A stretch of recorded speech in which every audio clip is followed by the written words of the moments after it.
All right. Hello, big, beautiful world. Welcome to the podcast of Brothers of Many Words. I'm your host, Robert Pride.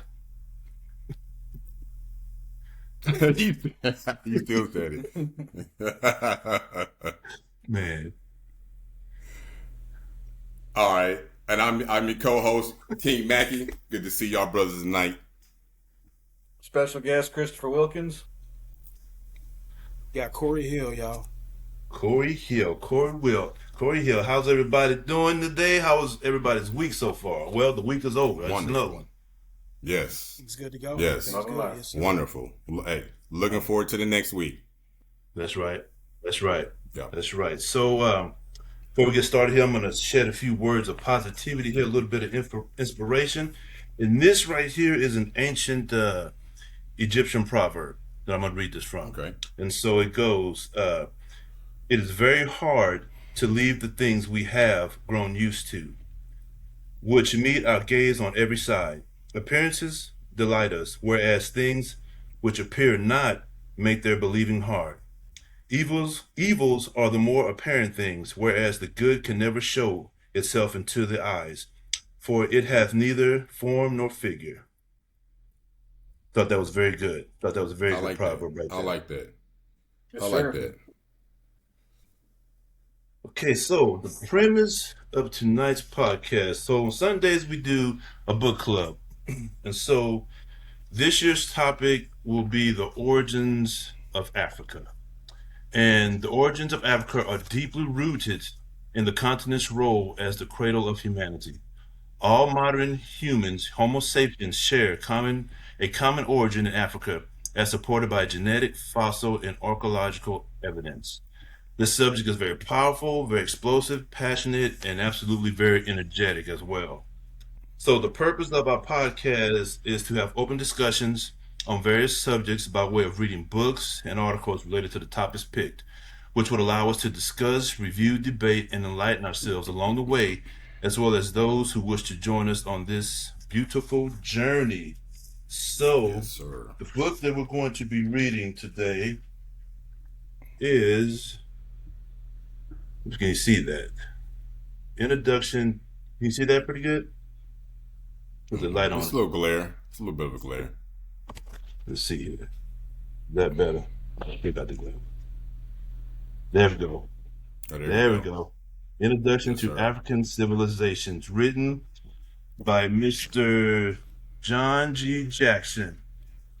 And so, to give a little bit about Mr. Jackson. Here's Mr. Jackson is an American Pan-African historian, lecturer, teacher, and writer known for promoting Afrocentrism, atheism, and exploring the African origins of civilization and major religions. Active from the Harlem Renaissance onward, he authored influential works like Introduction to African Civilizations, Man, God, and Civilization and Christianity Before Christ. He lectured widely, collaborated with leading black scholars, and challenged Eurocentric historical narratives. So that's just a little bit of info on Mr. Narrative, um, on Mr. Jackson himself. So what we're going to do here is each of us have read a chapter, and so each person is going to give a summary of what they read, and when they get done, we'll if the rest of us have thoughts or suggestions or questions on what has been said, we'll discuss it for a few minutes after that. But with that being said, the introduction is on Mr. Haru. All right, brothers. Let's get this going. I want to point out something, and before the introduction of this book, and this book states, Mr. Jackson states at the beginning of this book, he says, "This book I dedicate to everybody with an African ancestor, the whole human race." So I thought that was important to speak up front so everybody understands where we're coming from on that. Okay. All right. So with the introduction, today's discussion asks a fundamental question, right? Who defines the origins of civilization? And perhaps more importantly, what happens when Africa is removed from that story? Okay. Um, I want to start with the Western framework of modern history. Let's begin with two influential historians. The first is going to be R. Palmer, full name Robert Roswell Palmer, born 1909 and passed 2002. His field is European intellectual and political history. He is known for writing one of the most widely used Western civilization textbooks in the 20th century. His key contributions are specialized in the age of the Democratic Revolution, the 18th century through 19th century, argued that the American and French revolutions were part of a broader Atlantic-wide demographic transformation. He emphasizes constitutionalism, Enlightenment thought, and political reform movements. Some of his major works is The Age of the Democratic Revolution. He has 2 volumes. This work reframed an American and French Revolution as an interconnected events rather than an isolated national story. Influence. Palmer shaped new generations of students, the Enlightenment and the French Revolution, and the development of modern democracy. He was associated with institutions like Princeton University and later Yale University. Okay, another gentleman, Joel Colton. His book is A History of the Modern World, shaped generations of university students in the United States.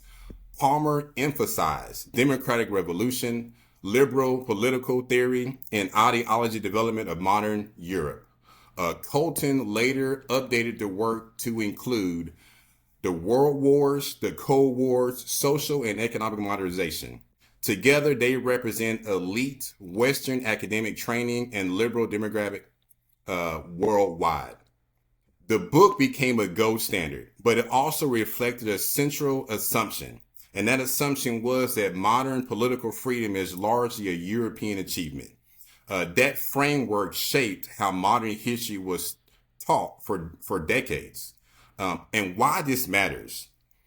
Palmer and Colton helped shape the traditional Western civilization narrative that many Americans studied, learned. They learned Greece, they learned Rome, Christianity, the Renaissance, Enlightenment, revolutions, and then modern democracy.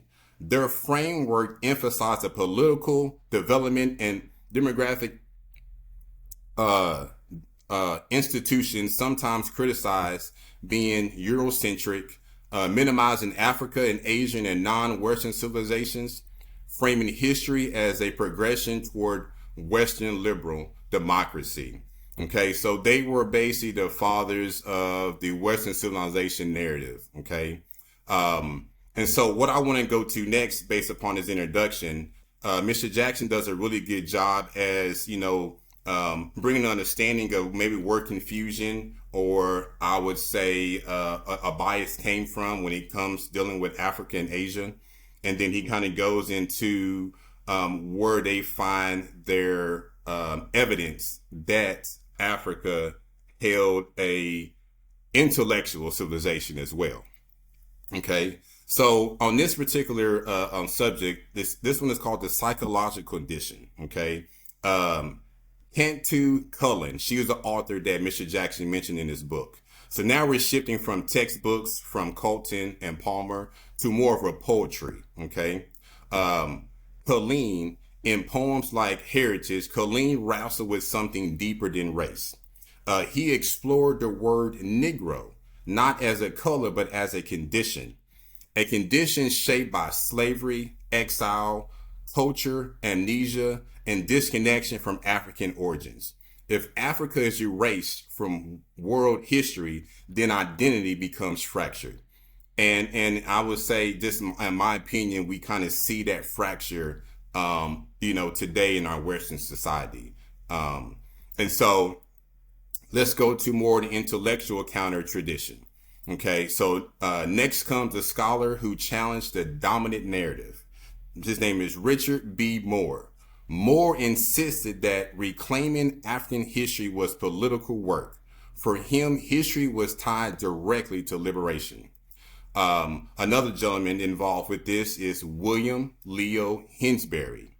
A Howard University, Hinsbury taught African civilization decades before it was academically fashionable. He argued that Africa was central to early civilization.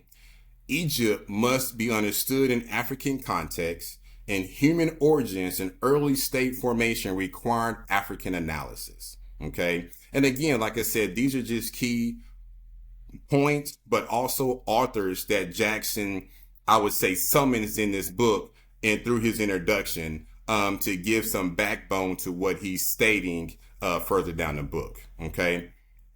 Now, this name right here, I know I'm beating it up and I apologize. Okay. But I believe it's Chika Anta Diop.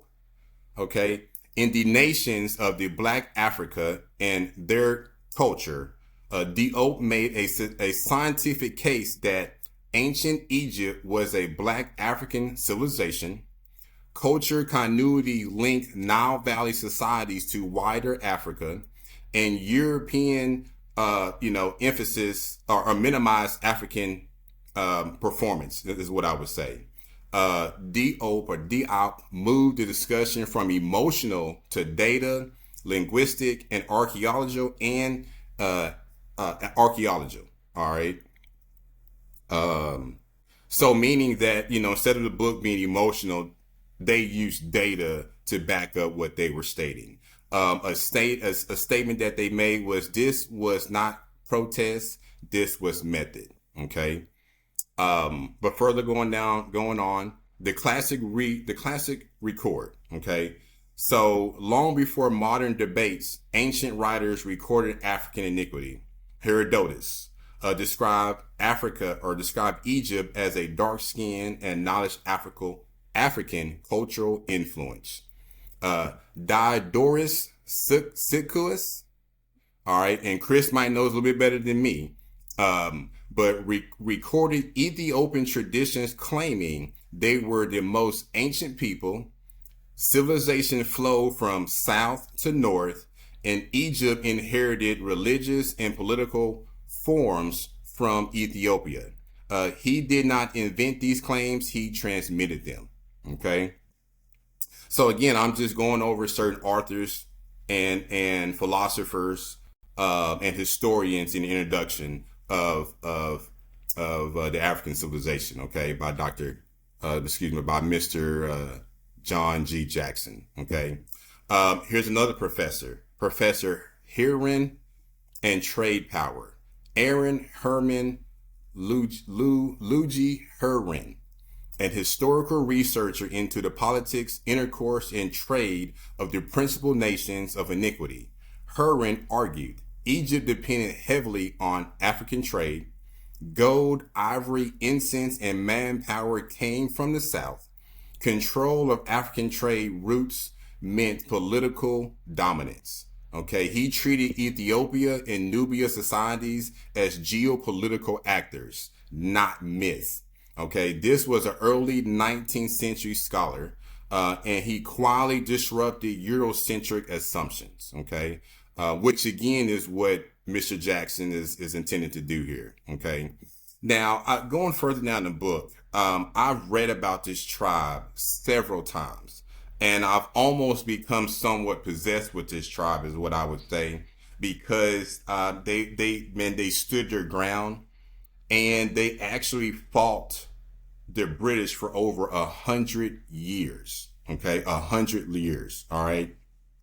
So I want to talk about the Ashanti Wars. Okay, and the Fanta Confederation and Jaja of Obuo, often called the father of Nigeria economic nationalism. Okay, so let's start with the Ashanti Wars. Okay, the Ashanti Wars was from 1824 to 1900.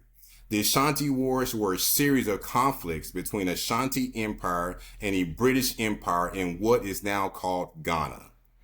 Ashanti were one of the most powerful states in West Africa, founded in the early 18th century under Osei Tutu. Why the wars happened? This core issue was control of trade routes to the coast, gold exports, and political dominance over southern coastal states. The British wanted secured coastal trade. Ashanti wanted to maintain island sovereignty and economic control. All right. The key conflicts between Ashanti and the British were First Anglo-Ashanti War was 1824 to 1831, right? The British suffered early defeats, including the death of Governor Sir Charles McCarthy. Number two, Third Anglo-Ashanti War, 1873 to 1874. British forces captured and burned Kumash. All right. War number three, War of the Golden Stool, in 1900, sparked when the British governor demanded to sit on a sacred golden stool, the spiritual symbol of Ashanti unity. So when a general asked to sit on this particular stool, it offended the Ashanti, and again, war began with that concept. Okay. The resistance was led by Yai Ashantiwe, one of the most famous female military leaders in African history. And I thought that was an important fact too, as well. So the outcome, as we already know, by 1901, the Ashanti Empire was annexed into the British Gold Coast colony. But the Ashanti Wars demonstrate centralized African state power, military sophistication, and cultural resistance rooted in spiritual sovereignty. Okay. The Ashantis, that's my heart right there. I could go a little deeper into that, but I'm going to stop right there. Okay. And then now we want to go into something else that I thought was significant in the introduction of the African civilization by John G. Jackson, was the Fanta Confederation. That was 1868 through 1873. Okay, so along the southern coast of modern Ghana, another experiment unfolded. The Fanta Confederation was formed by the Fanta state, who sought protection from Asante expansion, increased British. They didn't want British control, and a unified African political structure. So why it was significant? The Confederation created a written constitution, a central governing council, unified army, and taxation system. This was not a tribal alliance. It was an attempt at constitutional government. It represented one of the earliest African efforts at modern political federation. So basically what that showed was that, what John G. Jackson is stating in this book is that, African tribes weren't just savages. They understood and had certain systems that they followed by.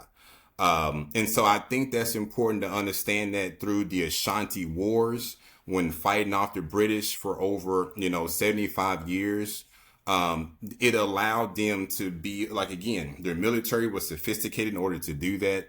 They had to be strategic in a mindset, and they had to be able to, understand what they were dealing with, as well. Even when it comes to the Fanti Confederation, knowing that an African group or tribe was beginning to create a constitutional government.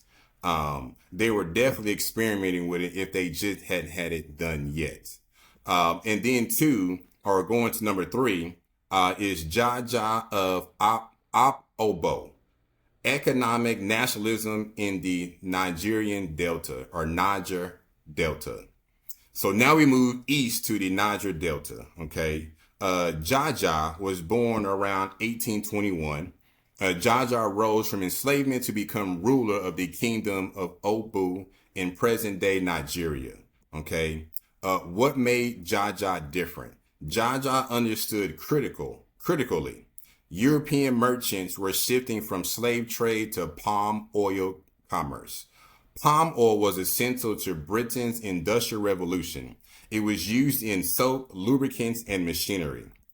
So what Jaja did, he positioned himself and, military as a middleman power controlling in interior trading zones or routes.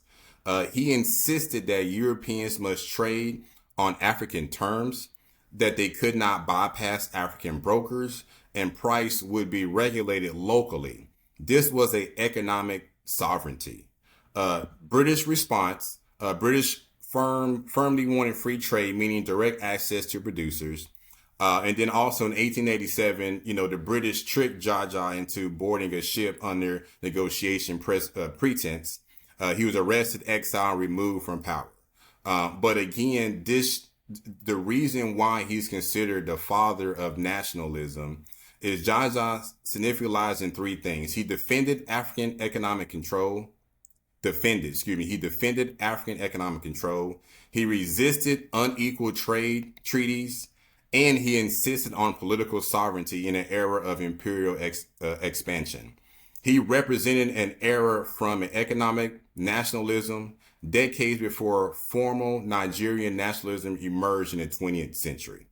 Okay. I thought those three factors were so important to understand, again, about the African tribes and not being savages, but having governments, having a sense of economics, taxation, understanding the roots of building an empire or a kingdom.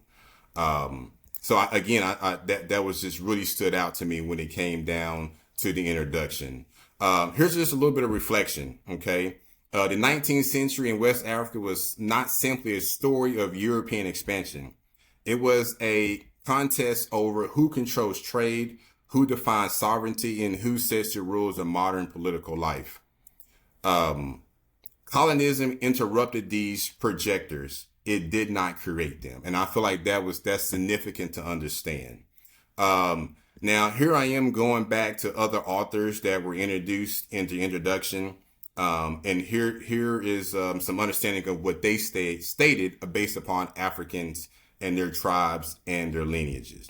So here it is. Medicine begins in Africa. Now consider medicine. In the evolution of modern medicine, William Osler writes, the first figure of a physician to stand out clearly from the midst of iniquity is Enhotep. Enhotep, architect, scholar, physician, lived nearly 2,000 years before Hippocrates. Osler places the origin of rational medicine in Egypt, not Greece. Africa gained stance at the foundation. So again, here we are, with other authors that are given the same concept of Mr. Jackson not just stating that Africa is the birthplace of mankind, but is the birthplace of civilization as a whole. Okay. Here's something else that I thought was very important, as well. We have the Bush Songo, tribe.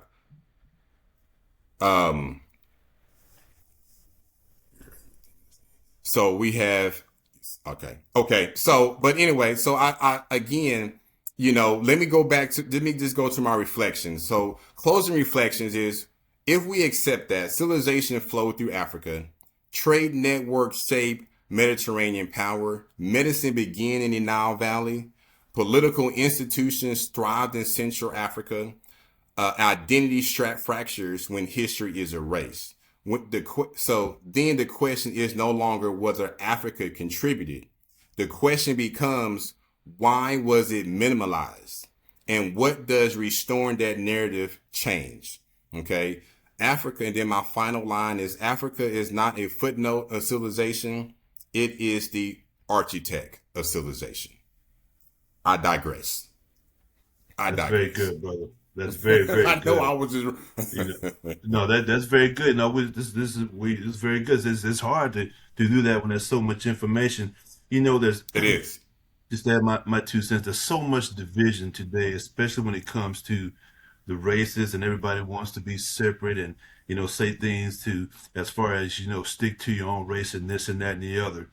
But the very first line, the very first thing you said right off the bat, and it caught my attention too. This book is dedicated to everybody with an African ancestry. and that's the whole Right. human race. Yes. Mm-hmm. Mm-hmm. And Mm-hmm. your ending, man, to talking about the narrative is actually, when you first started talking, it's the first point I put down that I wanted to end after your introduction was Africa is so important to us and our ancestry. And Right. I believe that the powers that be in all forms of government in every country wants to deny the fact. I think that's why the European model has been dominating is because it's hiding the fact, in Sure. my opinion, it's hiding ancient history that's buried in Africa, and they don't want us to go looking for it because it's going to Right. provide Right. answers that they Right. don't want us Sure. to know. Right. Yep. I agree with that. Yep. I do agree. Yeah, I do. I do agree. And it does something again, the psychological approach on this. I know I think that the psychological condition, you know what I mean? I think that plays a huge mindset into the way people think. And I'll say one more thing and I'll let it go. They did a particular study with these young students, and it was, I think, ages 13 to 16. And they asked these particular students, just basic questions. And when they took this test, they failed the test. But then when they were giving some insight about their African lineage and certain African philosophers and scholars, they made them read a book for about 46 weeks. And when they did that, they went back and took this test. And this test, they aced the test because it was something like a psychological condition of them believing they were something less when they were a little bit more. And it gave them the umph or whereabouts or the will to overcome their little trauma to be great at something. So I think that goes a long way in how people think. And it would carry us a long way if we continue to think a little stronger in that perspective. Absolutely. That's a great point. It's a great point, bro. All right. Chapter 1.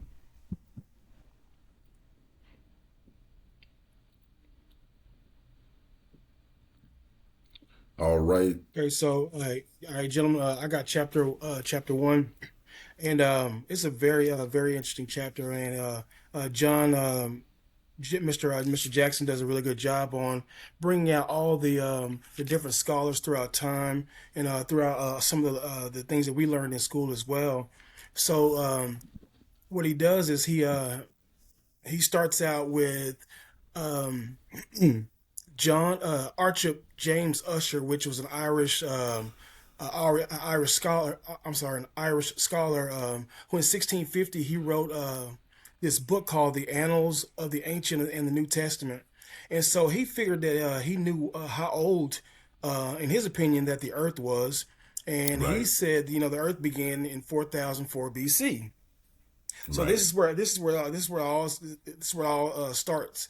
And so some years later, there's another gentleman, Mr. Lightfoot, which was in Cambridge Right. University. He says that he knows exactly the time, the date, and the time that the Right. Earth. So that's interesting. So like my wife and I Right. was reading this to her earlier, and so we got this thing where we like gonna celebrate on October 23rd, because that's supposedly when the Earth was made, and Right. at 9 o'clock in the morning.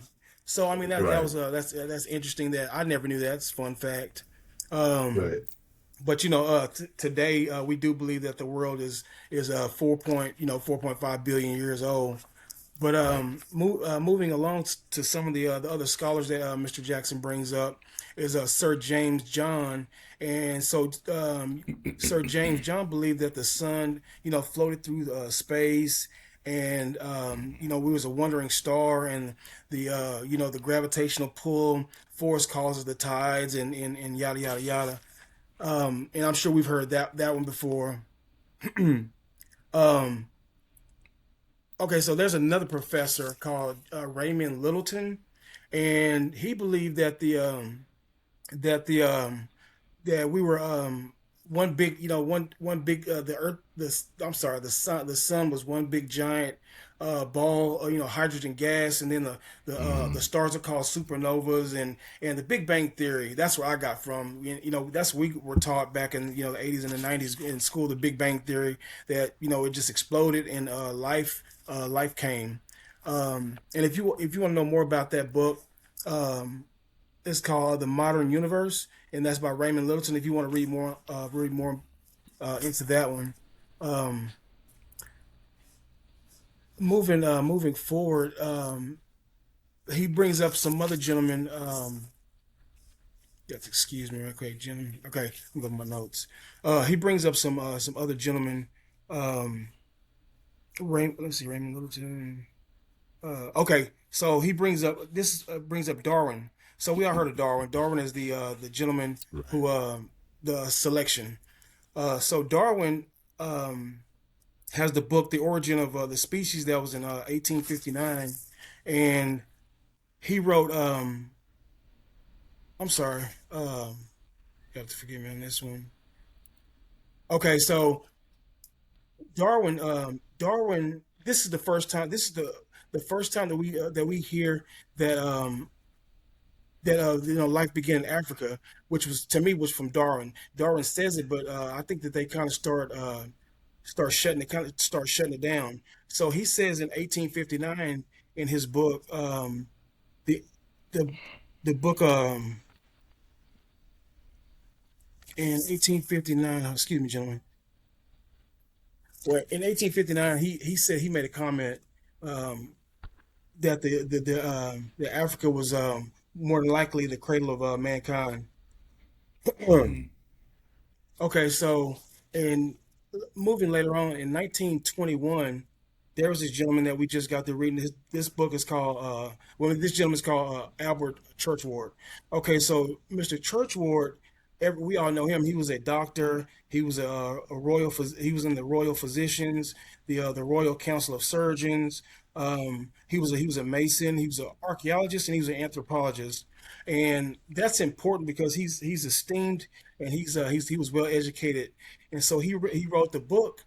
And we just got to reading the book on the previous other podcast, and so Churchward was the first one to boldly Mm-hmm. say Mm-hmm. that life began in Africa. He was the first one to start saying that.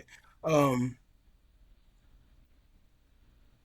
he believed. Let's see. Okay, so he was the first one to also believe that that the pygmies and the Neolithic Negroes were the ones that came from Africa as well, and he brought a Mm-hmm. lot of evidence supporting that. Um,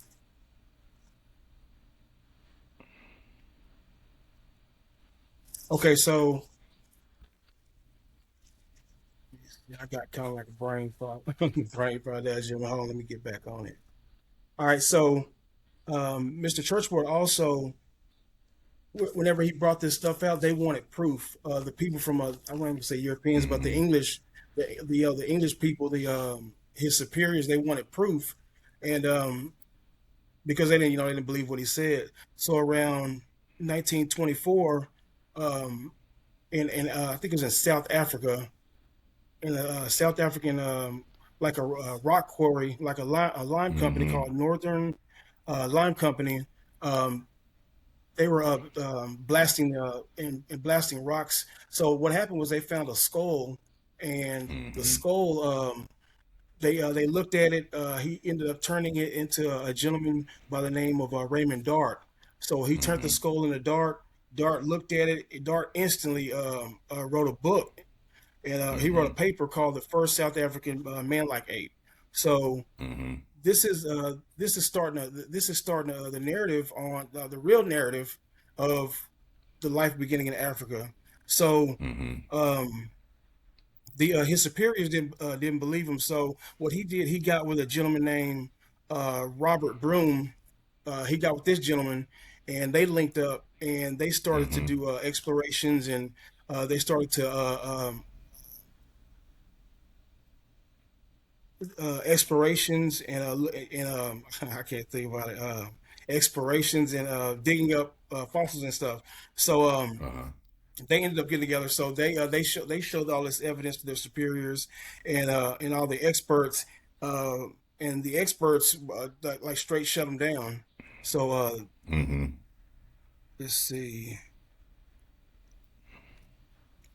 Okay, so and later on the chapter is bringing up a gentleman by the name of Lockie. I'm probably skipping over a lot of stuff, but Lockie was his parents were missionaries, and he was Hmm. English, and they lived in Kenya, and so he knew the language. He was in with the tribes. He got to know the people, and so when he was about 16, he moved. He went back to England to go to college to be an anthropologist and an archaeologist, and so whenever he came back in like 1929, and they started. He started an expedition to look for to look for fossils and stuff. Um, let's see. You have to excuse me, gentlemen. I got over here, got fried, man. I got all my notes. But let me help you Um, out, bro. Can I yeah, help you out? help me out, Haru, Let me man. help you out, bro. So in dealing with Dart and Broom and Lockley, what they found these skulls that come to be more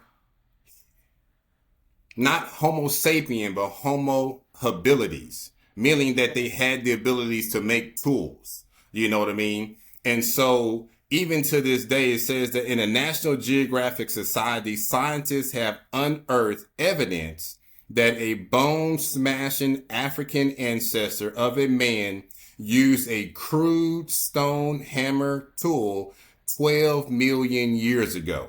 Okay. This would be 10 million years earlier than previous estimates of the beginning of a tool making on Earth.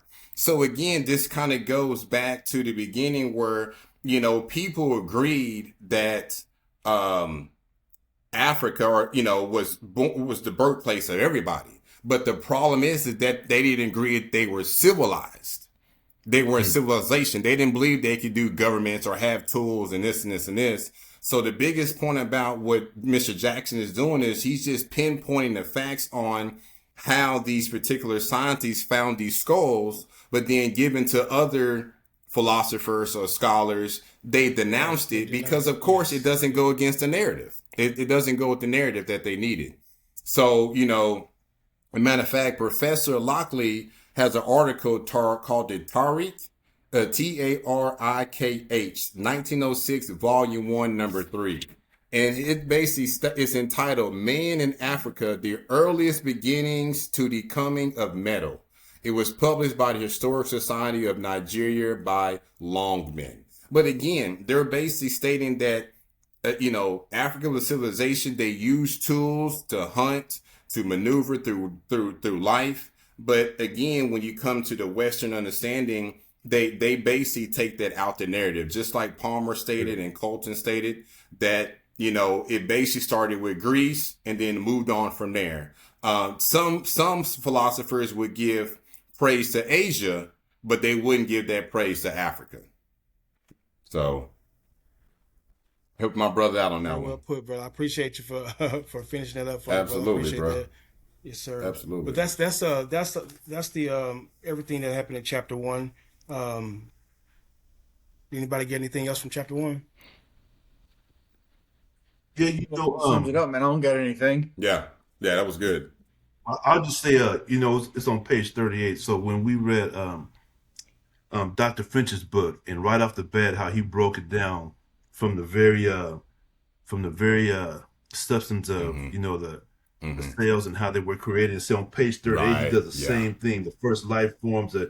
jelly-like substance called protoplasm, and Mm-hmm. you know that's I love it about reading because yes, we're reading the origins of Africa, but I'm always fascinated Mm-hmm. of how things always go back to the very beginning, and they break it down Right. into the minute details into how life started to where we are now. So I thought that was again, it just Right. reinforces, the learning and the growing, for what we're trying to do. But I Mm-hmm. thought that was Yeah. fascinating. Can I add to that, Robert? Sure. Can I add to that real quick? I thought Yeah, yeah, I yeah. compared. I looked up, Edward French because in his book he starts with more plants. And I don't Right. particularly know in chapter one, there was a particular writer who But anyway, the writer in chapter 1, he starts with more of, like you said, the protoplasm with water. So one starts with plants, and through plants came, the jelly, or the protoplasm, but he calls it something else. Eureka stems, or eurekas in Edward Church's book. But in this particular book of creation, they start with like the protoplasm, the blob, jelly-like, but he goes into stating that the vertebrates, I thought that was pretty important about, it might have started with plants, it might have started with a blob and jellyfish and sea urchins, but they were just microorganisms, if you would say, in a sense, right? They didn't have I don't believe they didn't have a nucleus, I believe, right? No. But I know for a fact they didn't have a vertebrae. So, he even talks about in chapter 1 where when mammals or fish got tired of swimming in the water because it became too crowded, they would literally walk on land and become earth breathing or breathe through their gills, So, when we started watching some of these movies, the Aquaman and stuff like that, it make you start wondering, because they didn't just make this stuff up. So anyway, I digress. I just wanted to throw that in there. That's right. Well, to add to that, since we're bringing up some of that, I would like to mention, if you look at, we're talking about the origins of man, the amount of chromosomes we have versus the amount of chromosomes apes have. And chimpanzees and gorillas, especially chimpanzees, but in gorillas, we're like 98% identical DNA match. We're like 95%. I know the exact number. But we're very close. But there's some very interesting in the chromosomes. Why apes have 48, we have 46. So we have one less than they do. And current modern scientists have discovered in our chromosome number 2, if you understand how DNA is built, DNA is like a strand of information. But on the ends of your DNA, you have what's called a telomere. And the telomere is there to basically protect the DNA. So it can take blunts and hits while it's in your body. And it protects the code of the information in your DNA. And all DNA, it's very simple. I'll try to draw on a piece of paper real quick. It's going to be horrible. But so if you can see right here, you have a line. This line represents a telomere. This is the DNA, and this is the telomere, okay? Now, your telomere protects that DNA. But in chromosome number 2 on humans, we have something a little different. And this doesn't happen in nature. We have a telomere, DNA, another telomere, DNA, and another telomere. So that would look like this, right? So 3 telomeres in one strand of DNA. That represents a fusion of chromosomes. And in the natural world, that is impossible and cannot happen. Scientists today still cannot come up with a reason on how that happened, but we do know that chromosome 2 represents like the things we need for language, our intellect, and identity and ego. And that all comes from chromosome 2, the fusion. Right. So just saying. Yeah. That's just something. Yeah. No, you hit that. You hit that, bro. Yeah. Well, now, do you know why? You have any idea why that might be? I mean, in my opinion, if you want to talk about the Anunnaki, some civilizations. Yeah. So, I just wanted to see if we'll digress, but I just want to see. Yeah. That's what's up. Yeah, I was just finna hit on that. But I seen it on Robert's wheels. I seen his wheels. I said, "Nah, he got it." All right, that's awesome. Ready to dive into chapter 2? Yes, go ahead, brother. All right, man. So I was given chapter 2, and it's called Ethiopia and the Origins of Civilization. And I want to start off by quoting the book right here at the very beginning, on page 60. Jackson says that the forms of behavior specifically restrict to man are truly cultural activities, and they are listed below. These are 5 basic things you need in civilization. Number 1 is the growing of crops. Number 2, the domestication of other animals. Number 3, cooking. Number 4, weaving of clothes. And number 5, the use of language, which may be defined as the expression of definite ideas by means of the larynx, lips, and tongues. And this is exclusive to civilization. The next thing I want to read is a explanation here written by Lord Raglan that Jackson lists. And I think this is good that we need to read this. A society is civilized only if it contains scholars and scientists. The scholar consolidates and clarifies the knowledge which has already been acquired and hands it on to the scientist who thus provided proceeds to experiment and thus to the increase of knowledge. Without the torch of learning, the scientist is reducing to groping in the dark, and without the scientist to use and test the results of his learning, the scholar sinks into a barren pedantry. The scholarship and science, in the widest sense of these terms, are the warp and woof of civilization, and the scientist, no less than the scholar, is dependent upon the written word. Not only must he be able to use the learning of the scholar, but he must be able to record the results of his own investigations. Since then, civilization depends upon scholarship and science, and these depend upon writing. Civilizations can only rise where the art of writing is known. And we find that in Ethiopia. Yeah. And Jackson explains that in this chapter. So to start, the chapter 2 is trying to answer one big question. Where did civilization come from, and who was the earliest civilized people? Before I get into it, I want to be clear about this. I'm the only light-skinned guy here. You guys are dark-skinned people. I hate the term black and white, yellow, brown, orange. I just despise the term.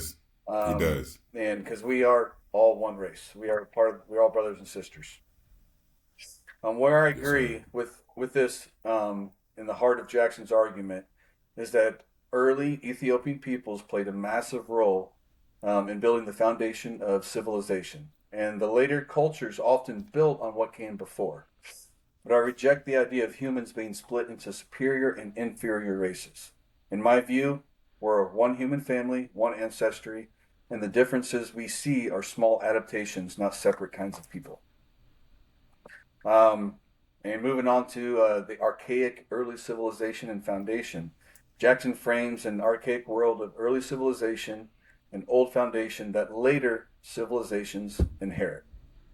He lists cultural elements tied to archaic civilizations, including agriculture through irrigation, stone construction and stone carvings, pyramids, rock-cut tombstones and circles, metalworking, pottery, mummification, worship of Great Mother Goddess, rites of human sacrifice tied to agriculture, worship of heavenly bodies, a ruling class structure, sky versus underworld associations, totemism, dual socialization, mother, right, matriarch descendant, and divine kingship, especially emphasized in Africa. Now, the purpose of that long list isn't to prove every detail beyond dispute. It's to argue that civilization has deep roots in Africa, and that many later high cultures may be branches growing out of a much older trunk. Which, in my opinion, and as Jackson states, is Ethiopia. Now, in the early chapter, Jackson stresses the scientific sophistication of Mesopotamia, Samaria, and says later cultures were verging on earlier ones. He highlights that the prior Sumerian, the Chaldeans, they were stargazers, and they were most likely based off of an earlier Sumerian civilization, which was based off earlier Ethiopian civilization. He highlights that the Chaldean stargazers cultivated a highly advanced system of mathematical astronomy. And he notes that actually before 500 BC, the astronomer Naburianu calculated the length of the solar year with striking precision, 365 days, 6 hours and 15 minutes and 41 seconds. He was only about 26 minutes and 55 seconds too long of an actual year. It's pretty incredible, in my opinion. The big claim Jackson keeps returning to is that later Babylonian science made credible use of Sumerian scientific heritage, and that Sumerian culture was ready-made when it first shows up in record, which is actually pretty history. We don't have any proof or evidence that Sumerians were slowly building technology. They just already had it. so they must have Right. acquired it from someone else. Right. And the ancient Sumerians were most likely Ethiopians. He also cites H.R. Hall, describing the Sumerians as appearing in the 4th millennial BC, already civilized, living in populous cities, using metal, possessing a complex writing system, and governed by established dynasties. So this argument is that some of the oldest known civilizations didn't look like beginners. They look like people inheriting, refining, and expanding an even older base. The migrations of Ethiopia and early links. Jackson leans into migration. He links argument that early Babylonians may have passed from Ethiopia to the Euphrates Valley shortly before opening of the historic period. He cites sources claiming affinities between early writing systems in Egypt and points to traditions linking Ethiopia, southern Arabia, and the cities of the lower Euphrates. He also brings in older scholarly descriptions about population mixture in Babylonia and nearby regions, including claims of Kushite blood in Babylonians and painted a depiction of an Elamite king described as black. So, right here, we have it that these civilizations were based off the dark skinned Ethiopians, what they have already developed in the technologies. Um, Now, Jackson is pulling, the scholars disagree. The larger point Jackson is pushing is about influence, migration, and cultural transmission, and not about anyone being better or worse. Um, then the chapter pivots to India and says that the first great civilization of India was established in the Indus Valley, with major cities like Mohenjo Daro and Hapara. And I may not say that last one correctly. But Jackson highlights how advanced the urban engineering was. They had bathrooms were common, ceramic drains leading to brick sewers running into the streets. He also claims that people domesticated cattle there, sheep and elephants, cultivated wheat and cotton, used boats and carts, worked skillfully in metals, and even had a process for producing rust-resistant iron. That's pretty crazy thinking of how long It ago that is. was. Yeah, it was. Yeah. Um, Wow. and interesting about these irons that these ancient Ethiopians were creating. Says then comes the metallurgy note by Professor W.J. Perry. He quoted describing iron in parts of India of such quality it practically constituted as a natural steel. Jackson connects Hmm. that to the legendary Damascus blade. So the original real Damascus blades Mm. comes from steel that was made by ancient Ethiopia. Anyone that's claimed Wow. they've made a blade That's since interesting. then, it's not a true Damascus blade. It has to come from this steel. This is a true Damascus blade. Um, if the blades were tied to the specific high quality source. Again, you can debate details, but the core takeaway here stands. Early India was primitive. It was city building, engineering, and metalworking at a high level. Then this next part is probably the most interesting part of the chapter for me. Um, it goes into the Crete, the Minoans, and the Greek funnel that's into Europe. Here's the most important threads for understanding Europe. Jackson says that the first civilization of Europe is established on the island of Crete. They call it the Minoan culture. He also says the ancestors of Crete were natives of Africa, a branch of Western Ethiopians who lived in the grasslands of North Africa before the region dried into the Sahara. Now, if those lands changed, the chapter says they took to the sea and established a maritime culture in the Crete Islands nearby.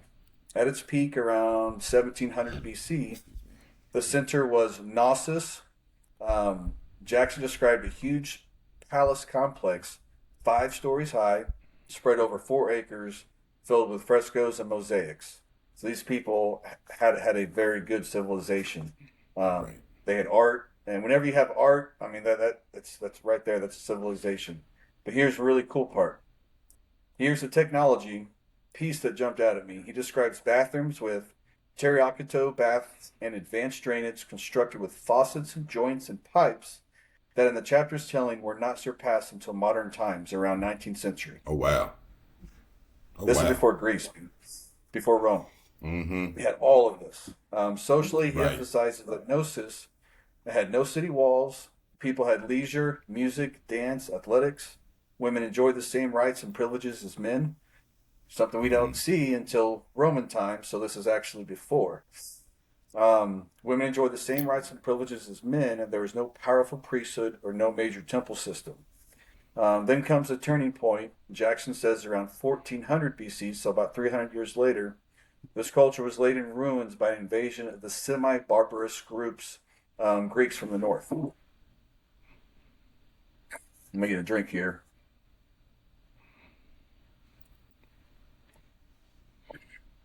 And this is the big final point in this chapter. If the sequence is right, and the Greek civilization did not rise out of nothing, it rose after Crete on top of what Crete had already demonstrated. And then the Greek civilization becomes the funnel into Europe, and later Rome builds on Greece. So Yes. the Western Ethiopians branched out because the desert dried up. They moved into Crete. They started their own civilization. The Minoans developed this awesome place and this awesome civilization. Then you have the savage Greeks that come down, and ends up defeating them because they don't plan on being attacked. They don't have city walls and stuff. And the Greeks take them over, and they inherit their culture and their civilization, right? Right. And the Greek starts practicing that, and so all of your, I mean, this even goes into like the Atlanteans. That Yes. Atlanteans were from ancient Africa, and that whole civilization. But we'll when you get to the end of the chapter. But it's pretty awesome that's where that starts. So Greece picks up that civilization, passes it on to Rome, and so Rome, which is one of the biggest empires in our history, was based off Ethiopia's culture. So the chapter theme repeats here: the later worlds inherit and adapt, sometimes conquers, but it doesn't create in a vacuum. And then we have totemism and exogamy. In the last pages of the chapter, Jackson shifts into something that feels technical. It's totemism, exogamy, early social organization.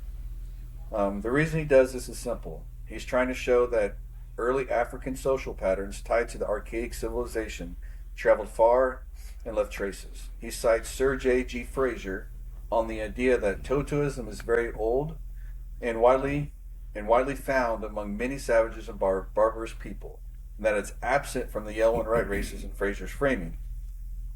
Jackson explains the classificatory system of kinship, where kinship is reckoned between groups rather than individuals, and under this model, father, mother, husband, wife, son, daughter can apply to the whole groups based on tribal rules. And this is pretty important because this is the very beginning of civilization, which stems from Ethiopia.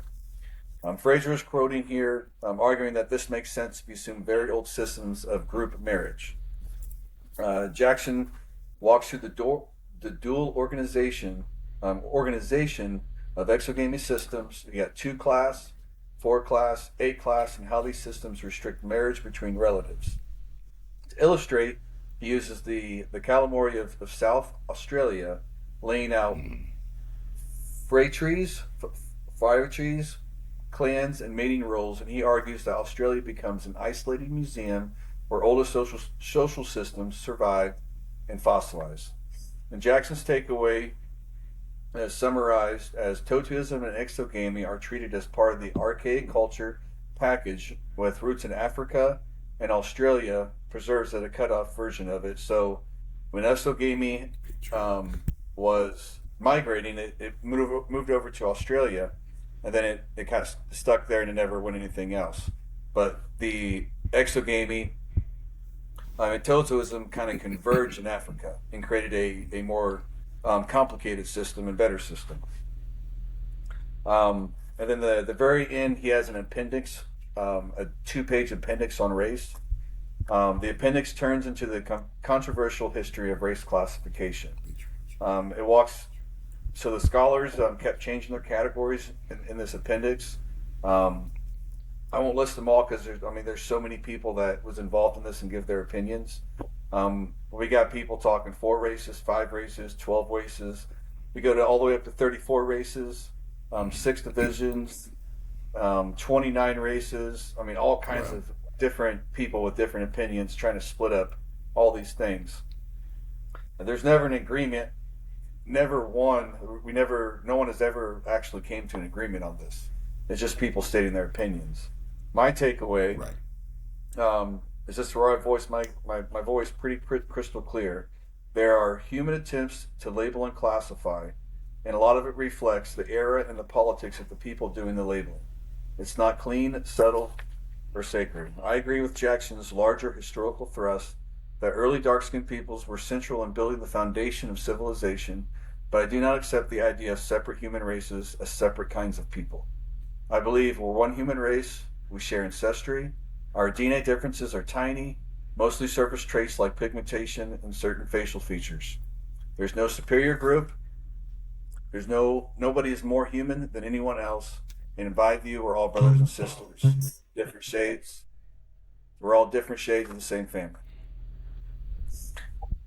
So, in closing, Jackson is arguing that the roots of civilization they run deep into the ancient world of Africa and its connecting regions, and that many later civilizations inherited, copied, and built upon what other people had already created.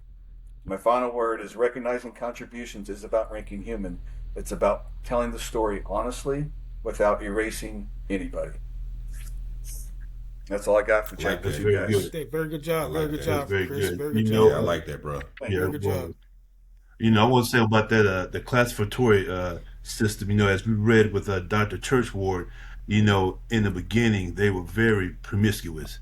They got down with the got down. It's what I find fascinating though is that they how did they figure out to be able to separate into groups and know that this group Hmm. could not mate with this group, but they had to mate with the other Right. group, and then they would split and Right. split and split.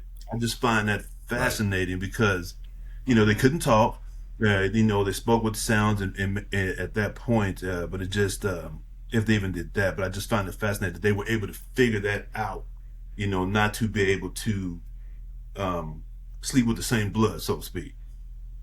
Right. Yep. Right. Right. Yeah. Yeah. And the patriarchy, the fact that, Yeah. where we are right now when men, we lead. We're authoritative role in our household. We lead. But in these particular times, that was not the case. That was not the case. Matter of fact, I even read even in chapter 2 or 3 where it stated that the father didn't even know that he was even impregnating the wife. Do you know what I mean? Or the Mhm. woman, and he lived among her bloodline, not with his own. Do you know what I mean? So the fact that women led at that particular time is amazing. I mean, my wife collects the money and holds the money, so I guess she's doing the same thing. You know what I'm saying? So Right. I it's mean, all the same thing. originally we've seen a lot of civilization. Well, the ancient ones is that it's more. I want to say women was in charge, but it was all evolved around the woman because she's the one that Right. was bringing life into the earth, Yeah. and so they understood at a very primitive level that that was very sacred and worth protecting, and they would Right. to lift the feminine up, and that's, in my opinion, that's a job of a masculine man. We're I not do better than agree. a woman. To me, the woman Mm-hmm. is better than me, and my job is to protect her and lift her up. Mm-hmm. Yeah. And we see Yeah. that, we see the roots of that. It's built into our DNA from the very beginning. Right. Right. True. That's true. That's facts. All right. We're gonna move on to chapter 3, and that'll be on me. So this is the chapter is Egypt and the evolution of civilization, and as some of you have highlighted, there's always there seems to be the well, civilization started here and civilization started there. However, not acknowledging the elephant in the room, so to speak. So I'm going to read page 93 here, the first paragraph. Several Egyptologists have theorized that ancient Egyptians originally came from Asia, but no evidence has been adduced that would validate this opinion. And the only reason this thesis has been entertained is that it was fashionable to believe that no African people were capable of developing a great civilization. Mr. Geoffrey Parsons, in a scholarly historical work, refers to the culture of Egypt as genuinely African and its origins and development. And so there's also an important text called the Edfu text, was it a source document on the early history of the Nile Valley, on the Nile Valley. And according to this record, civilization was brought from the south by a band of invaders under the leadership of King Horus. This ruler Horus was later deified and became ultimately the Egyptian Christ. The followers of Horus were called the blacksmiths because they possessed iron implements. And so throughout the church world, we've read about Horus, and Set was initially the god, and then that was in the south. And as they migrated from south to north, Horus became the king, and so that was that one god, two people but the same god, so to speak. So that's very significant. And so I'm gonna go. Let's see. So from what has been discovered about Egypt, and Chris had touched on this as well, is that Egypt was an already highly advanced civilization, and so just as there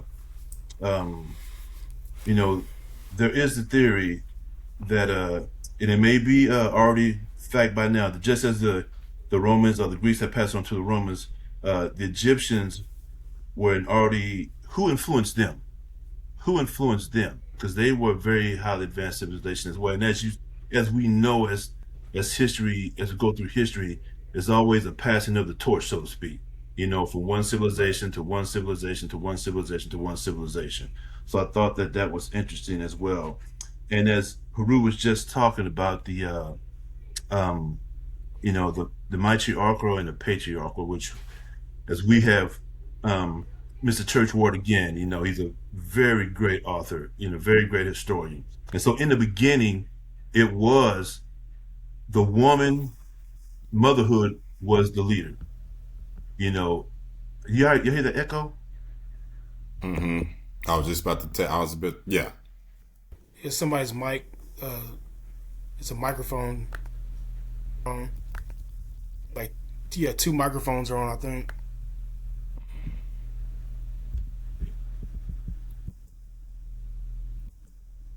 I'll keep pushing through. I think it's gone now. But in the beginning, it was it's back again, the matriarchal. So in the Egyptian family, it was matriarchal, meaning the wife ruled the day. And so I quote here, the husband by the terms of the marriage agreement appertains to the wife, and it is stipulated between them that the man shall obey the woman in all things. And that's what it was in the beginning. But I believe it was in a solo quote, as we have read, through rituals and ceremonies, that changed and how it switched over from motherhood to fatherhood to where we are today. But it was not always that way. Let's see. So 96. There were 31 dynasties spanning from around 3100 BCE to 332 BCE. However, much of that history was lost. Quote. So, the basis of Egyptian chronologically is the lost history of Egypt by Manetho.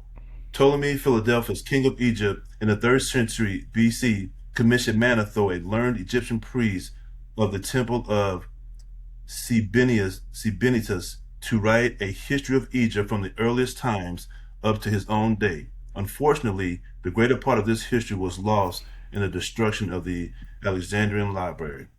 I thought that was significant, and I don't know if you guys have heard of the Alexandrian library, but it was at that time, had a tremendous amount of volumes of information from ancient history that they had preserved.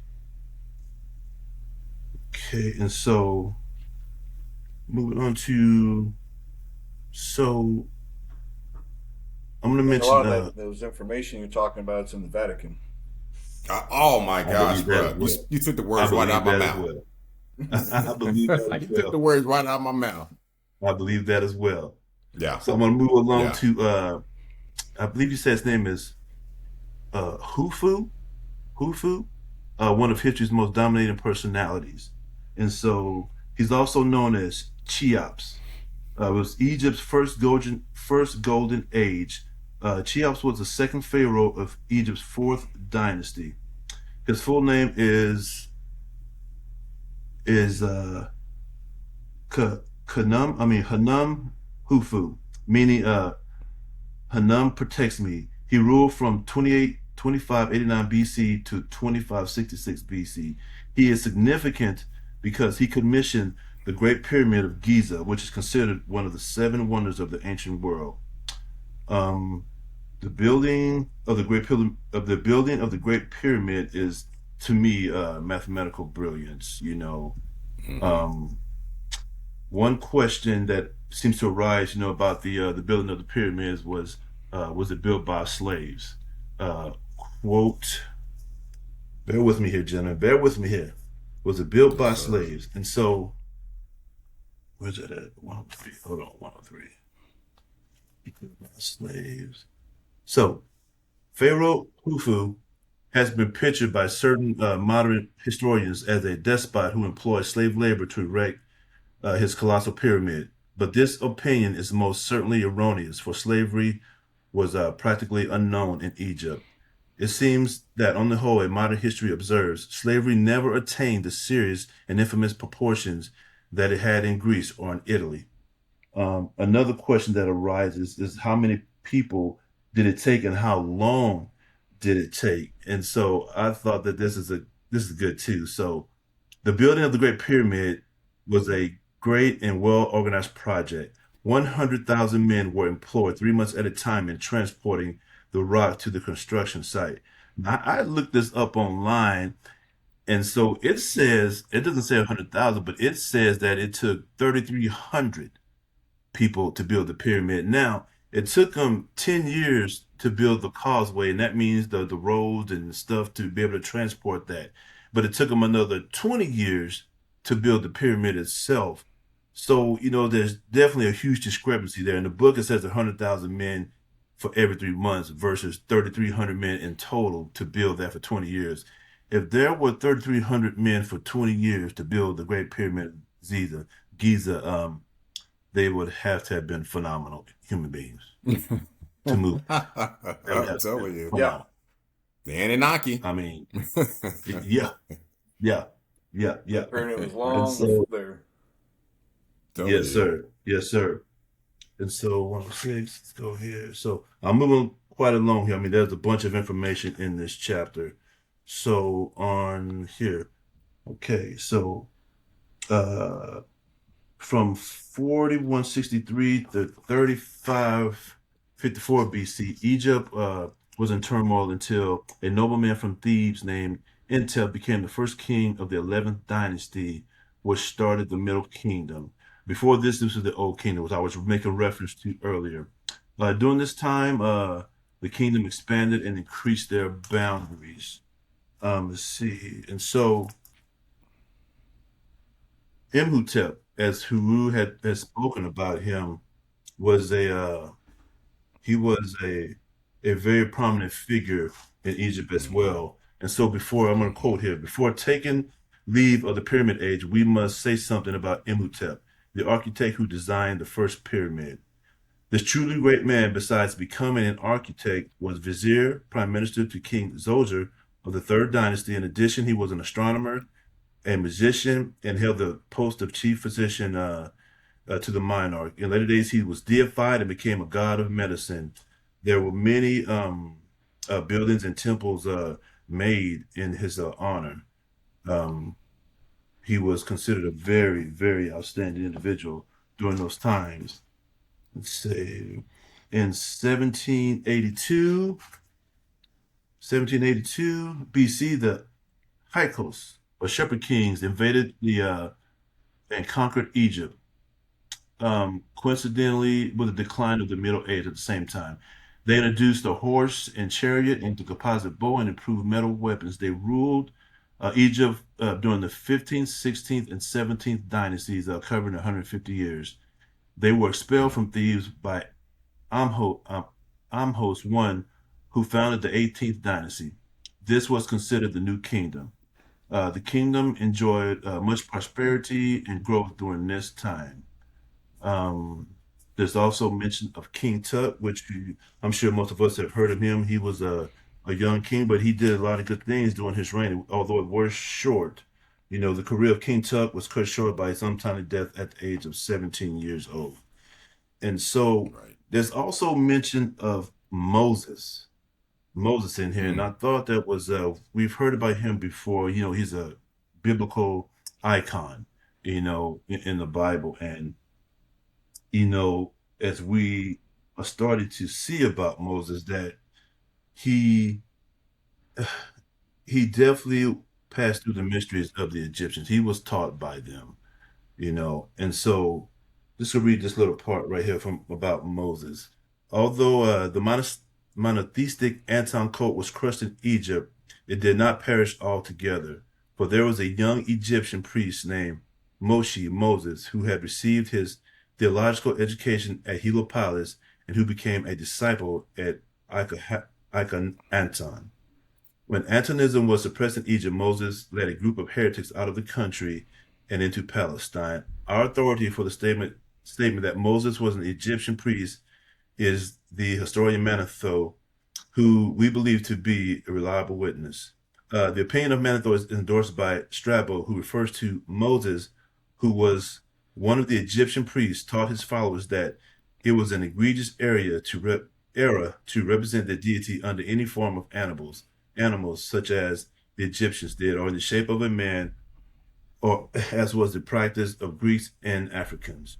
It is for this reason that rejecting every species of images and idols, Moses wished the deity to be worshipped without emblems, and according to his proper nature, and accordingly ordered a temple worthy of him to be erected. So I wonder, just reading that part there, because it brings to fact about the Ten Commandments. So Mm. was there really a Ten Commandments, or was as it just I just read here about not the worshiping of images and other idols? That was from what this is saying. That was his directive. That was his directive. Very curious. Well, we had the 42 laws of Mayat. You know what I 42 mean? lives. That's right. Yeah, 42 laws of Mayat. And some of the 10 commandments were, pulled from the 42 laws of Mayat. That's true. Yeah. And they even state that Moses might have been a lodge brother as well too. The Mm. mysteries itself. Church Ward gives a really wonderful breakdown of talking about masonry and how it's approximately 600,000 years old, and Mhm. how that anybody who had any type of knowledge were part of those particular mysteries, which again, it wasn't called masonry at that particular time. But if you had some type of knowledge, it was esoteric. That's right. That's Gnostics. right. Yeah. Yes, sir. That's right. Let's see. From the 19th century to the Wait a minute. 20th. Uh, hello. All right. From Well, I the was saying the 19th Gnostic dynasty. cross, comes from Egypt. Mm-hmm. From the 19th dynasty to the 26th dynasty, you have some iconic figures such as Ramses II, his queen Nefertiti, um, among others, to rule Egypt. The time frame was 1454 to 325 BC. The last African pharaoh to reign in Egypt was Amhos II from 569 to 525 BC. So the decline of the ancient Egypt began around 1100 BC due to the political instability of foreign invasions and environmental changes. The final blow was in 332 BC when Egypt was invaded by the Greeks, Alexander the Great. Um, After his death, built in his honor, was the city of Alexandria. The glories of Alexandria were the Great Museum and the Great Library, which had a running total of over 400,000 volumes. After 10 years, the museum began to decline. However, the Great Library survived until it was burned by the Roman army led by Julius Caesar. Uh, the Romans tried to destroy the Great Library, but it was destroyed by fanatical Christian monks in 389 AD. There were many great inventions by the Egyptians, such as the alphabet, paper, ink, and the pen. Another great invention was the calendar. Um, you know, the calendar, the mathematical and astronomical effort that is put into that thing is just phenomenal. I mean, there's certainly more research to be done on that. I didn't get all into it just to give you a Hmm. brief overview of what the things they committed, but it's fascinating, fascinating. Yeah. Yeah. So in the pantheon of ancient Greek, there are numerous deities. You have the moon god Thoth, which means the measurer. He is also known as Hermes Trismegistus. You have Ra, Osiris, Horus, Aman or Aman, Ptah, Mandu, Seb, and Iris. There's a great story pertaining to Ra, Thoth, Seb, Osiris, and Isis, which has to do with the death and the resurrection of Osiris. It's a good story that they really get into in this book that Mr. Jackson puts in here. It's very good, very good. And Right. so also too, hold on, let me move up here. There's also the uh the zodiac again. So the zodiac, another phase of the myths, rites, and religious belief, the ancient Egyptians, which we must consider briefly, is the complex of astrotheology exemplified by the symbolism of the zodiac. You know, the zodiac signs are also in the okay. I thought we clicked out there. So the zodiac is implemented or implicated in so many things. Uh, it has to do, and I didn't know this. It's intertwined. Well, hold on. Let me read this paragraph. Hold on. The zodiac is an imaginary band encircling the celestial sphere, stretching 8 degrees on each side of the ecliptic, the apparent path of the sun. The zodiac is divided into 12 sections, each corresponding to 1 month. The signs and constellations were originally the same, but due to the precession of the equinoxes, each sign moves westward until the next constellation is about 2155 years. A sign, therefore, makes a complete circuit of the heavens in about 26,000 years. The constellations of the zodiac have the following names: Aries, Taurus, Gemini, Cancer, Leo, Virgo, Libra, Scorpio, Sagittarius, Capricorn, Aquarius, and Pisces. It is also intertwined with the mythical legend of Hercules. And I didn't know that, but his 12 labors that he has to perform is based on the zodiac. Hmm. It's based on the zodiac. Hmm. I thought that was very interesting. I didn't know that. And so it also, with the zodiac, it is also intertwined with the Bible as well. Um, so let's see here. Let me see here. 12 disciples. Intertwined with the Bibles as well. So where did it go? Hold on, bear with me, bear with me. But what is that? A lot of the names, hold on, where is that at? Bear with me, gentlemen. Okay, so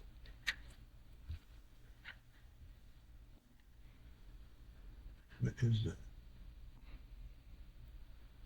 Okay, I can't find it. Okay, here it is.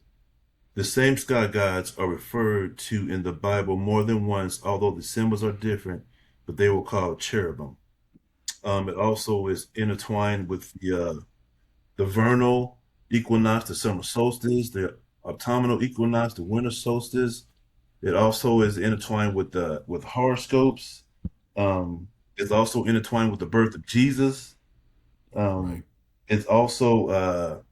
it speaks of speaks of the where's that at here? It is also intertwined with the Passover as well. It's a zodiac. Hmm. Let's see here. Uh, Astronomically and mathematically, as I said before, the brilliance in figuring out these scenarios to me is just unbelievable, unbelievable. And so, just a few more points here.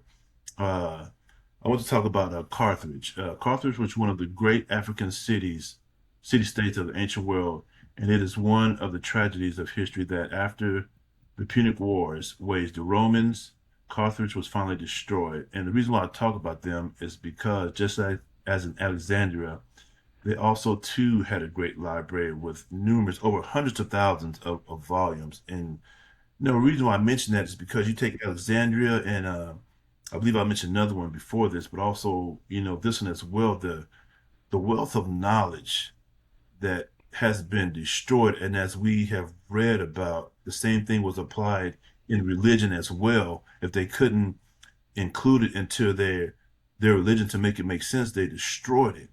And so the same thing happens with these libraries. I mean, this is ancient technology from highly advanced civilizations that we will never know. And that's part of the problem with antiquity because, sure, we have these archaeological digs and we find things, this and that and the other, but at best, it's just our best educated guesses on this because the problem with it is that we don't know for sure because most of that stuff has been destroyed for sure.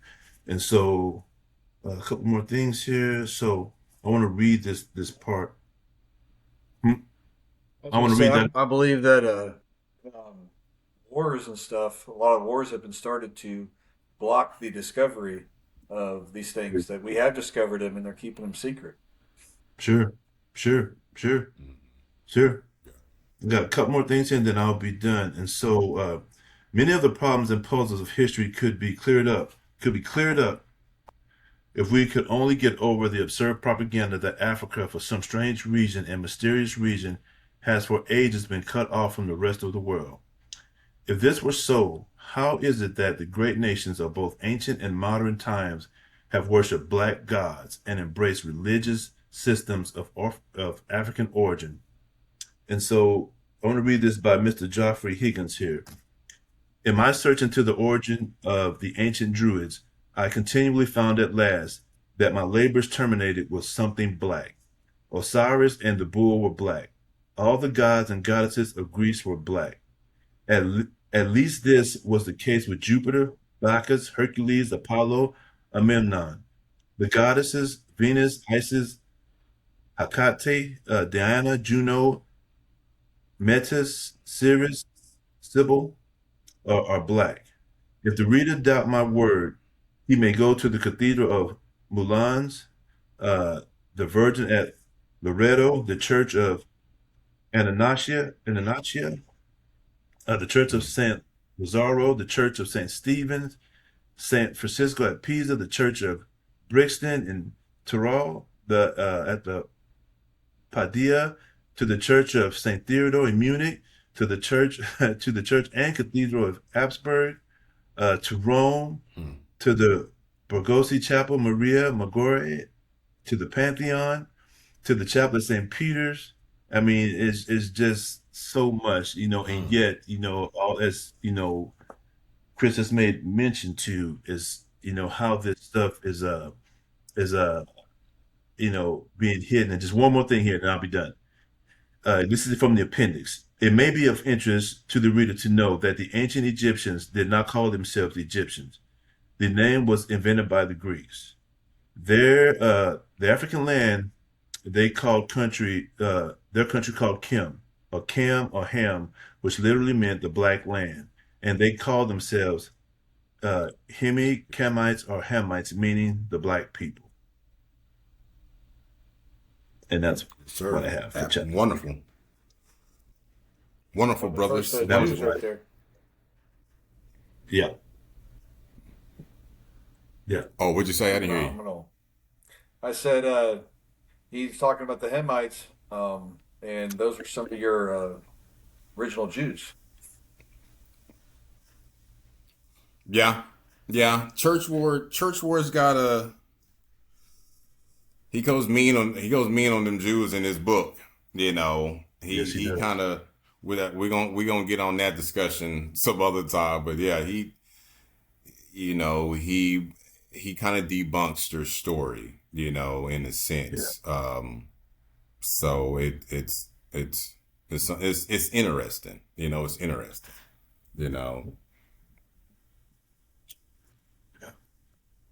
All right, Robert. That was a great job, gentlemen. That was a great job. A lot of information. Everybody did a great job tonight. one thing I will say,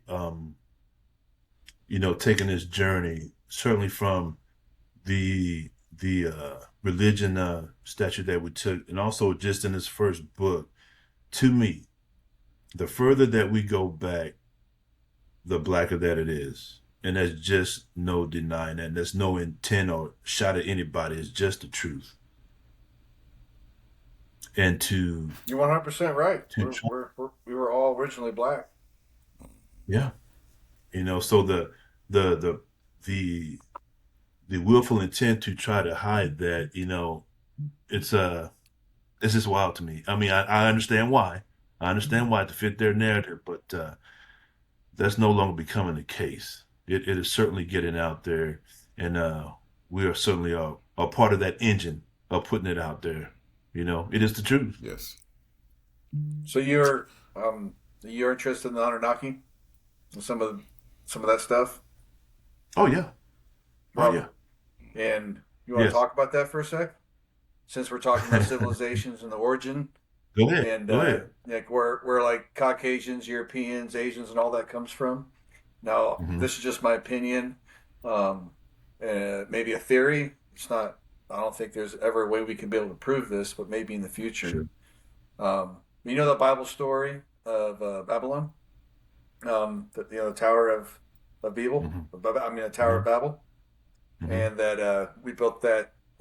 Those people built that tower, reaching to heaven for God, and then God came down and separated all of them.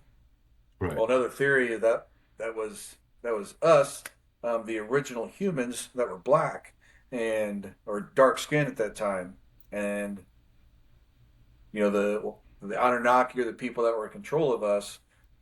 We were united and we were becoming strong. And that tower was, I don't even know if it was a tower. That's just what the Bible says.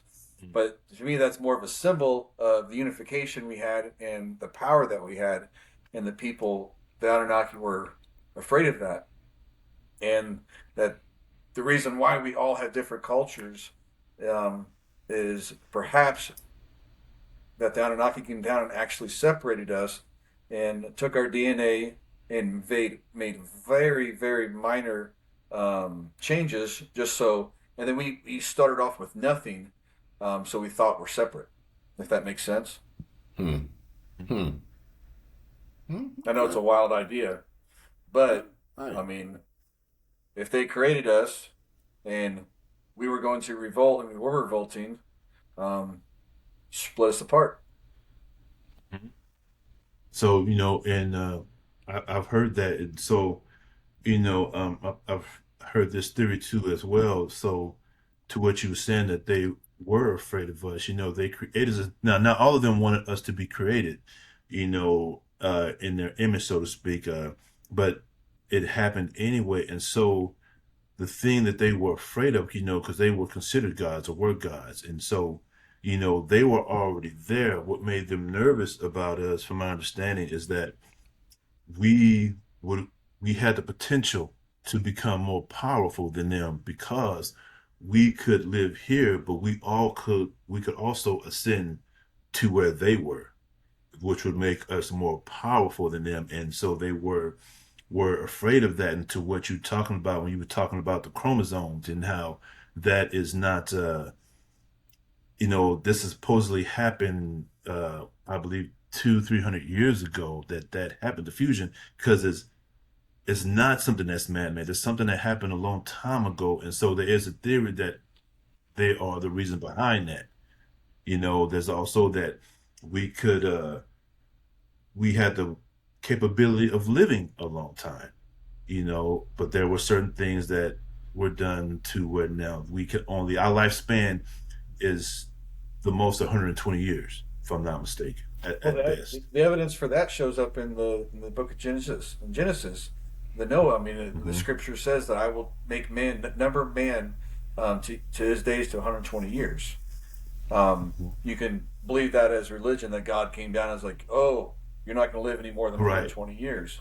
right. Or that was the Anunnaki or something that we don't understand that actually did change our Yeah. DNA to where we can't live longer.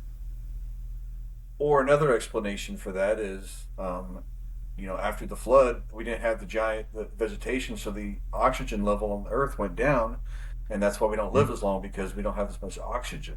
Mm. That's true. That's true. Yeah. Because everyone That's lived very longer good. before the flood, man.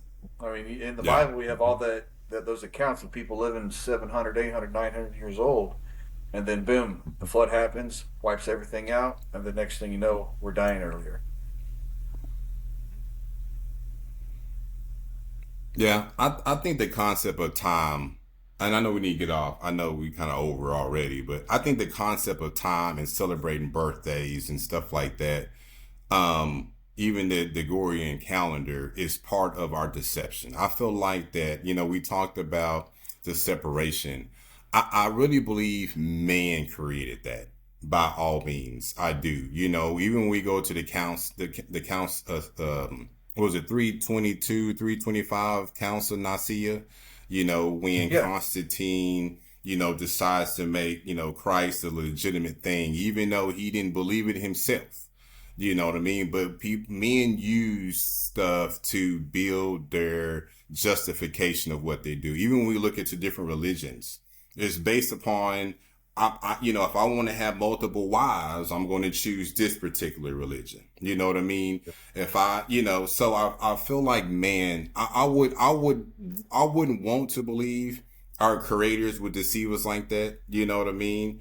And that just depends even who you believe in. You know what I mean? Right. When you think about Edward Church, he goes into, a plantology, and we come from plants, and then, become, this and that. If you go from with Alfred Sherwood Romer, he talks about, the blob we possibly came from and building a vertebrate over time, over millions of years. So, there's so many theories of how we were created. You know what I Mm-hmm. mean? But I would want to believe, just through the deception of man, that they're the ones I feel like we're constantly being manipulated. I feel like we're constantly being manipulated to this day. And I believe that because of man's views and values. Even when it comes down to religion, even our church ward book, we discussed how, if your religion itself causes you to kill others, how powerful really is it? You know what I mean? If you have to kill other people in order to influence them, how powerful really is your God? You know what I mean? So I don't want to get too much into it, because I know me, Chris, Corey, and Raw RP, we'd be on this conversation for another 2 hours, Oh yeah. but, we want to invite people in. We're reading this book. We just give people enough so they can start reading the book themselves. But we're going to give you something every week to encourage you to bring more knowledge to yourself and expand your way of thinking. We love everybody. We appreciate everybody. Brothers, y'all did a wonderful job. I thank you. Haru, you got a spotlight on somebody beautiful this I evening? do have the spotlight. I sure do have the spotlight. Spotlight tonight is going to be Henrietta Swan Leavitt. Okay. I've heard the name before, but very vague. So I wanted to bring that into the spotlight. Born 1868, died 1921. Her field was astronomy. Some sciences win fame. Others change humanity's understanding of the universe quietly. Henrietta is one of the most important astronomers in history, yet most people have never heard of her. Without her work, we would not know how big the universe is. In the early 1900s, Henrietta worked at the Harvard College Observatory. She was hired as a computer, not a machine, but a human calculator. At the time, women were often employed and analyzed astronomy data, but were rarely credited as scientists. She was paid far less than male astronomers. Henrietta studied variable stars whose brightness changed over time. While examining stars in a small magnetic cloud, she made a stunning discovery. The brighter the Kepler variable star, the longer its period of brightness variation. This became known as the period of luminous relationship. It sounds technical, but it changed everything. Why it matters. Because of Henrietta's discovery, astronomers could measure distance two far away galaxies, determined the universe extends far beyond the Milky Way, laid the groundwork for modern cosmology. So she was an important figure in the 1900s, as we would know. And let's see, Henrietta never received a Nobel Prize, rarely received public recognition during her lifetime, and worked under male supervision, often got institutionally credited. She died in 1921 before a fully impact of her discovery was widely recognized. Why she was overlooked, well, we already know. We reading stuff now because of why people are overlooked. But she was overlooked, but she was an astronomer that brought the light to things and was able to allow other astronomers to calculate the distance of our universe and beyond the Milky Way. So Henrietta Swan Leavitt is our spotlight for tonight. Thank you. Beautiful, beautiful, beautiful, beautiful. All right, Kings. This was another great episode. Another great episode, as Haru just touched on. We encourage your likes, your thoughts, your suggestions, and your questions in the comments section. Please join us and let us know what you think. So Tuesday we got coming up open mic night. Looking forward to that as well. Everybody did a great job tonight, Kings. Great job tonight. Until Tuesday. Love you, brothers. Love you, Love you man. too.